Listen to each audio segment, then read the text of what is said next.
Velkommen. Velkommen.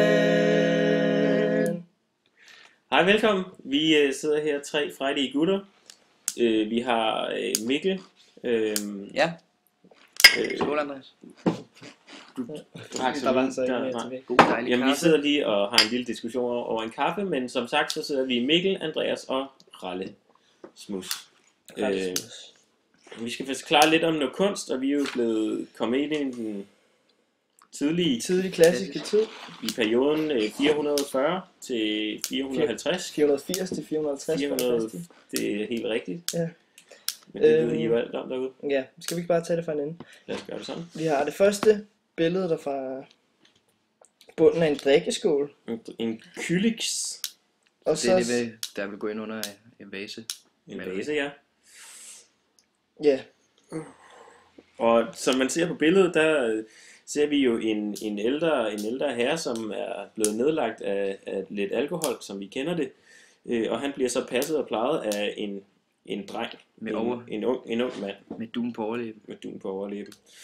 Og ja, i billedet kan man se, at drengen jo er placeret forrest, og så manden bagved.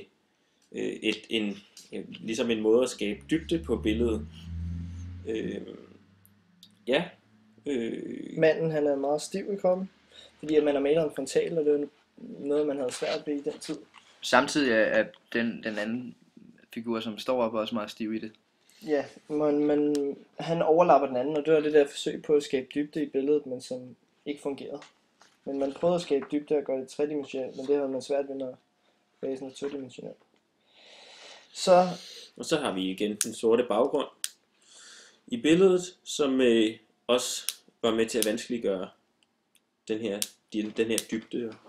Ja, og vi ser drengen stå i profil, og det var i den her tid, der brugte man meget af det, man kaldte profiløjet i forhold til det frontaløjet, hvor at man altså ser drengen stå i profil, og det Ja, skide. og det er skide fedt. Det er skide flot. Man bruger stadig rødfigursteknikken, som vi har snakket om tidligere.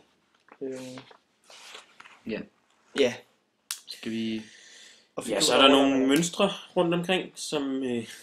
Det var også den her symmetri, sådan. Ja, det var også den her tid, hvor man eksperimenterede med forskellige kropspositurer.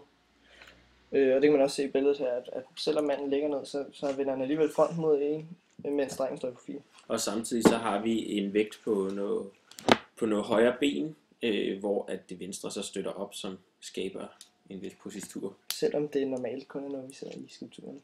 Yes. Ja, så lad os gå videre til næste billede. Jeg håber, I er med derude. Ja. Her der ser vi igen, sådan ligesom før, at der er prøvet at blive skabt noget dybde i billedet. Som vi ikke rigtig... Altså det fungerer måske ikke lige skide godt.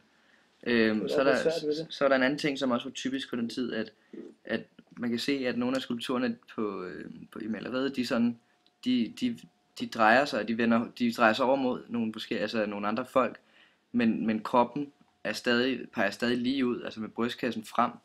De var ikke så skide gode til sådan at male det sådan, at det var at kroppen også pegede over mod den anden person. Så det ser ud som om, at hovedet og armene bare er sat lidt akavet på. Så man prøvede at skabe dynamik i billedet, man havde svært ved med den her todimensionelle vase. Der var krum samtidig. Og så overlapper alle figurerne hinanden, og så er det her forsøg på at skabe dybde, det går ikke helt så godt, som man gerne vil have det, men man prøver alligevel. Og man kan også blive en anelse forvirret, når man kigger på billedet, hvor at hestene har voldsomt mange ben, ligner det. Og det er igen her med dybden i perspektivet, der ikke er kommet helt til sit fulde 5, også grundet den sorte baggrund. Ja. Så ja, og når i historie her, der skulle vi have en Herakles, ham med løveskindet, ude i venstre side af vasen. Helt ude i venstre. Ja, har vi mere at sige?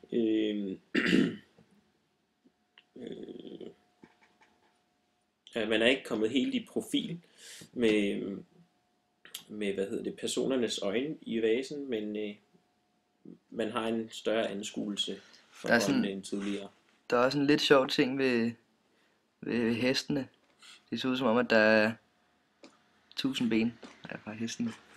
Der bare stikker ned. Det, Ja. Det gør der. Og så kan man også se figurernes tunge hager, som også var karakteristika for den her periode. At hagerne bliver mere tunge, og der kommer stivhed i torsoen.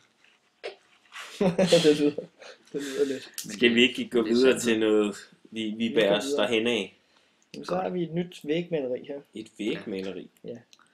Der ser vi igen det der med, at selvom figurerne de kigger mod hinanden, og så vender kroppen stadig med front ud til, altså ud mod os, som sidder og kigger på billedet. Og vi har at gøre med et drikkegilde.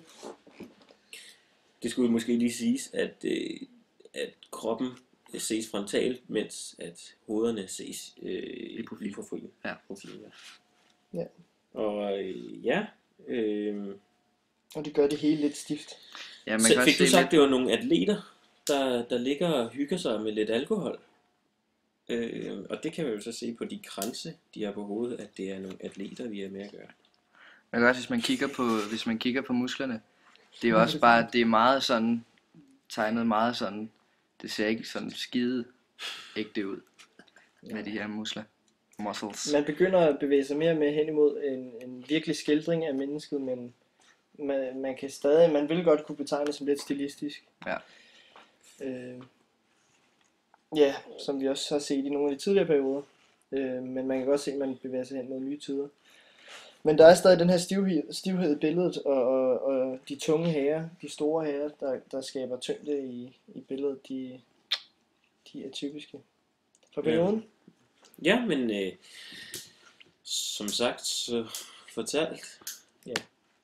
Så kommer vi hen til en skulptur. Ja, en flot mand. Der har vi det Han står jo på et ben.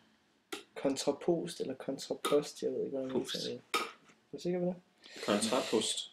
Ja, hvor at han Post, det ved jeg er, ikke. at der er vægt på hans, Venstre ben. hans venstre ben. I forhold til tidligere, hvor man har stået begge ben, så står han med det her ben fremme, og nu kan man se, at han mangler noget af sit andet ben. Så det er måske ikke det bedste billede til at vise det, men Der er en lille sjov ting omkring tissemanden. Det er lidt svært at se, om den egentlig er knækket af, eller om den bare er meget lille. Men det var simpelthen fordi, man var nødt til at lave dem små, fordi at hvis de var for lange, så knækkede de altså af.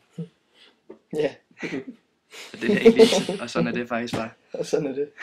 Og hvis vi går op til ansigtet, så kan vi se, at skulpturen jo nærmest ikke har, at der er ikke ingen øjne, så det er hverken, meget altså, indadvendt i udtrykket. Det er jo øjne, men det er meget åbne øjne, og der er ikke rigtig noget med nogen øjenlåg eller noget som helst. Nej. Så det Man kan bliver se meget indadvendt. Ja, og så kan man se på det her med hans hage, som vi også kiggede på tidligere. At eksempel på den strenge stil. Måske er der optakt til et lille smil, det kan man ikke rigtig fornemme. Nej, men men alligevel så i den her periode, det er jo karakteriseret ved, at det arkaiske smil forsvinder i skulpturen. Det er lidt lummersmil. Ja, som vi har set tidligere, det forsvinder mere og mere. Men man skal så også huske på, at det her billede, eller den her skulptur, den er fra overgangen mellem den arkaiske tid og til den tidlige klassiske. Og man kunne også se det på vores kropsafbildning. Afbildning, ja. Her er musklerne faktisk lavet lidt. Altså man søgte ligesom at opnå den her større naturalisme, Musklerne ser lidt mere ægte ud, end de gør på malerierne. så man før. eksperimenterer mere Men med man er også meget, kropsposituren. ja, man er meget også neutrale ansigtsudtryk i perioden, og det kan vi også se bare mere. Skal vi ikke Så går vi videre. flugte? Ja, En skulptur til her. Der har vi jo en dejlig vognstyre. hun, nej, eller jo. Dejlig vognstyre. Men man kan sige her, der i forhold til den anden skulptur, der er altså lige meget vægt på hvert ben. Ja. Men måske er der lidt mere vægt i hendes venstre side, fordi hun jo holder noget. Ja. Og så var der også noget med, at tit når skulpturer de ligesom holdt noget med hånden fremad, så kunne det godt være, så brugte man det nogle gange til at simpelthen stille gaver på. Ja, Men det var nok ikke så meget af den her tid. Nej, det var med de tidligere. Og man kan også se, at hun holder noget, så det vil være lidt dumt at Holder tøjler. stille noget på de tøjler. Stille noget, ja. ville ikke være så smart. Der var en kulturel opblomstring i den her tid, og man så en udvikling i kunsten og kulturen. Der bliver skabt mere dynamik og asymmetri i forhold til den tidligere tid, altså den arkaiske tid, og det ser vi i skulpturerne. Og et neutralt ansigtsudtryk. Ja. Igen. Igen. Der er sgu ikke meget... Ser faktisk lidt sur ud. Mm. Lidt mere sur Men ud. det er jo typisk. Ja. Det er typisk. Ja. Det er typisk, ja. Og derfor så kan vi se det på den side. Ja, og så har vi jo... Jamen, der er jo tøj på vognen. Tøj på dyret. Tøj på drengen. Tøj på vognstyren. Tøsen. Og det... Og der er godt med detaljer på, altså. Jamen, vi kan da se, at kjortlen, eller Der er, kjolen, man kan se, at ja, der er lidt krøl, eller der er lidt er, folder. Og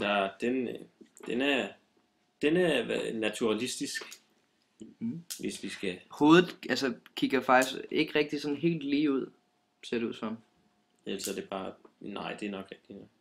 Ja. Men man kan jo samtidig også se det som den stivhed Ja. i halsen. omkring halsen og hagen. Ja. Og det er Skal jo vi gå det, der videre? skaber Dynamik. stivhed Ja, stivhed. i torsen. Stivhed i torsen. Ja, vi har 4 minutter tilbage, så vi går videre. Men vi har lavet 5, Andreas. Vi har lavet 5. Men der kan vi så se Vi kan det godt lige tage et ekstra. vi tager sgu et ekstra. Der kan vi så se Zeus, der slås. Eller det er det ikke. Skal vi stoppe her? Det er ikke nødvendigt at sige. Der stod på beskrivelsen, at vi skulle lave. Vi har tunge øjenlåg her. Det var 5, vi skulle lave, ikke? Jo. Jo. Ja. Jamen så vil vi skåle herfra. Og det er jo simpelthen ikke fordi vi ikke gider mere, men det er simpelthen bare fordi at Vi har så travlt. vi har så travlt. Skål. Så vi tager en kop kaffe, og så Skål vil vi på en gerne kop kaffe, så siger sige... vi skål til dig, Niels. Så siger vi skål til dig, Niels. Må du have en Håber rigtig du- dejlig dag. Ned Så håber vi, du håber har du nydt ned det. vores smukke stemmer. Og... Vores smukke, rolige stemmer. Ja. Og vi håber selvfølgelig, at vi får en god time i morgen. Vi savner dig, Niels. Er du vores storebror, Niels? Vi ses, Niels. Hej, Niels. Hey.